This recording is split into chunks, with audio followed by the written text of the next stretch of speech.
mystère du salut.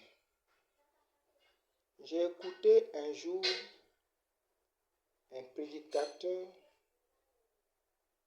cela m'a été aussi rapporté, qui a déclaré que le salut est un acquis pour les chrétiens.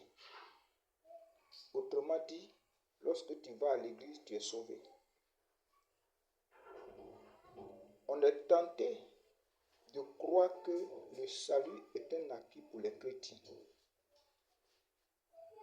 Car Dieu a tant aimé le monde qu'il a envoyé son Fils unique afin que quiconque croit en lui ne périsse point, mais qu'il ait la vie éternelle. Cependant, lorsque nous lisons profondément la Bible, le mystère du salut ressort de la Bible. Adam et Ève étaient deux sur la terre. Ils ont péché contre Dieu. Dieu les a exclus du jardin d'Éden. Lorsque nous remontons au temps de Noé, 8 personnes seulement ont été sauvées dans le déluge. Tout cela nous parle du mystère du salut. Lorsque nous arrivons à Sodome et à Gomorrhe, toute une contrée a été détruite par Dieu. 4 personnes devaient être sauvées, c'est-à-dire Lot, sa femme, ses 2 filles. Mais la femme de Lot a regardé en arrière, elle est devenue saturée de sel.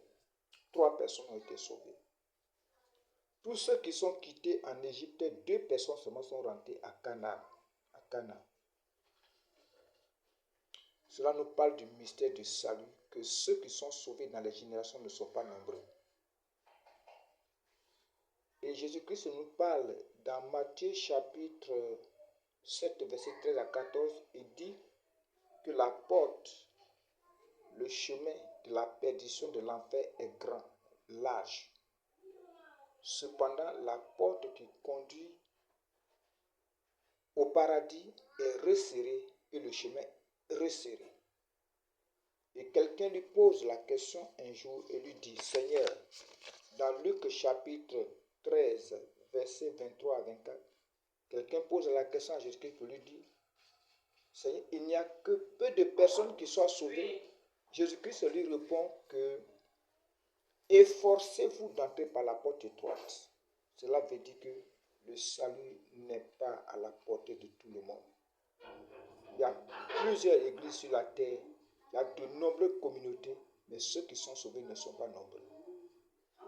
Il faut faire du salut l'objet de notre recherche, l'objet de nos investigations, si nous voulons être sauvés.